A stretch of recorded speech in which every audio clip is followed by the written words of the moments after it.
Toujours au bistrot 1640. Maintenant, on va vous parler de ce qu'on boit au restaurant. Et pour en parler, je rencontre Vincent Fortier. Bonjour, Vincent. Bonjour, Sarah, ça va bien? Bien, ça va très bien, surtout que là, on va le dire, dans la partie la plus festive. Oui, c'est un peu plus la détente, là. On a parlé de la philosophie du restaurant, qui était Oui. une expérience gastronomique. On l'a dit, on vient pas ici pour le nightlife, on vient pas ici pour le nom des plats. Il n'y a rien de spectaculaire. Ce qui est spectaculaire, c'est dans l'assiette, mais aussi dans notre verre. C'est le même principe avec ce qu'on boit. On peut commencer par la carte des vins. C'est une carte des vins qu'on s'est montée. C'est pas exhaustif, il n'y a pas 70 pages. On ne passe pas 4 heures à regarder, à choisir son vin.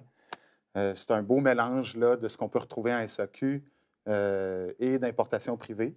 C'est sûr que nous autres, il y a des éléments qui sont réconfortants pour les gens de voir qu'ils peuvent...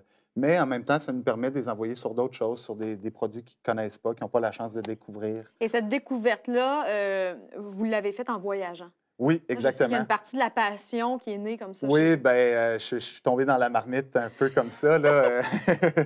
À force de voyager, on découvre des produits qui ne sont pas accessibles au Québec, qui sont vraiment différents. Puis, bon, bien, à partir de là, c'est un monde à explorer qui est quasi sans fin, là. Dans les importations privées, est-ce que c'est un peu un objectif de briser des barrières et d'aller chercher ce qu'on a moins ici au Québec? Oui, en effet. Oui, oui, oui.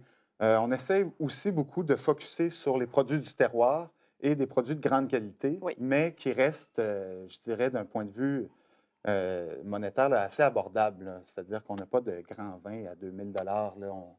On n'est pas ce genre de restaurant-là. On est un bistrot. Oui. Alors, c'est ça l'exercice. C'est d'aller chercher la qualité au niveau de la cuisine que vous servez avec des prix qui sont toujours abordables, accessibles. Exactement. Puis le premier mot d'ordre, évidemment, c'est qualité. Puis, à partir de là, bien, on veut faire découvrir des choses.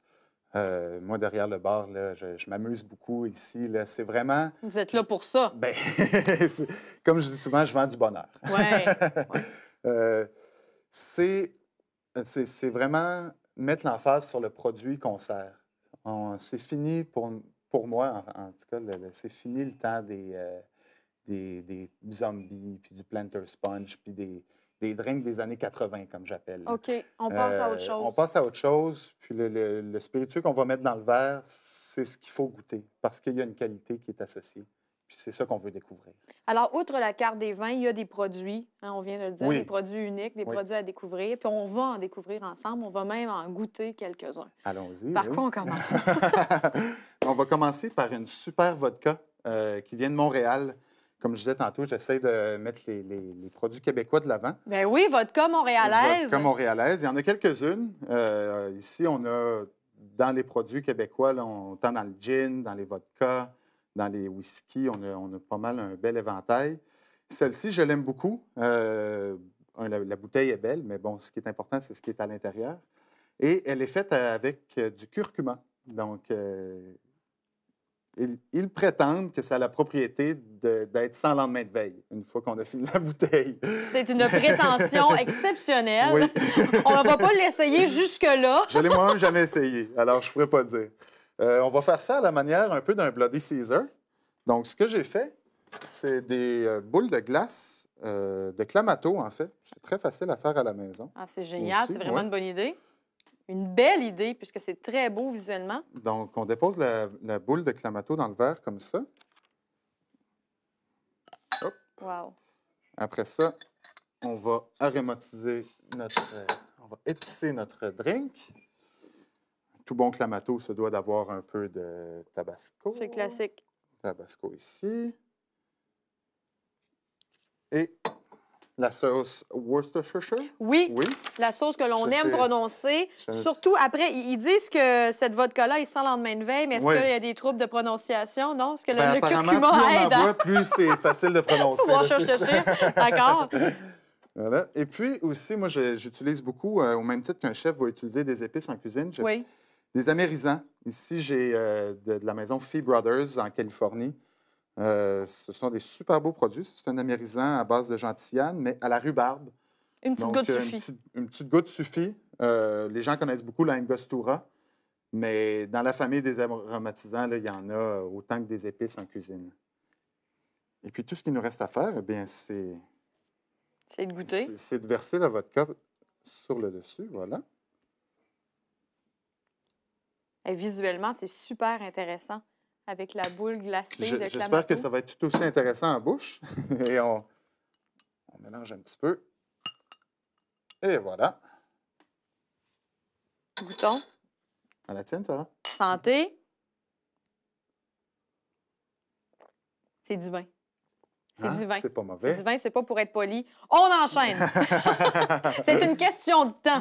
C'est pas moi qui vais absolument goûter tout ce qu'il y a à Parfait. goûter, mais c'est une question de temps. Qu'est-ce qu'on découvre? Donc, on va découvrir ici de mes amis du Verger de la Colline, qui sont situés à Sainte-Cécile-de-Milton. C'est une petite cidrerie qui, ça fait pas trop longtemps qu'ils sont en affaires, mais ils font des très beaux produits. Cidre de glace, c'est assez québécois, hein? Oui, On c'est peut le dire cidre que de c'est glace, une expertise québécoise, Oui. on peut se le dire. Et on retrouve ça nulle part ailleurs dans le monde, vraiment, là. Puis c'est un produit d'exception. Les gens connaissent beaucoup le vin de glace. Oui, Le cidre de glace est très méconnu encore, mais il y a une finesse. C'est vraiment bon, soit en apéro sur glace, en digestif. C'est un super beau produit. j'aime que ce soit souligné. Ça, on peut prendre Voilà. ça en apéro comme en digestif. Plein de fruits. Oui, hein? Plein de fruits. Puis même, C'est on découvre délicieux. les poires même. Ça va chercher des notes de pêche aussi.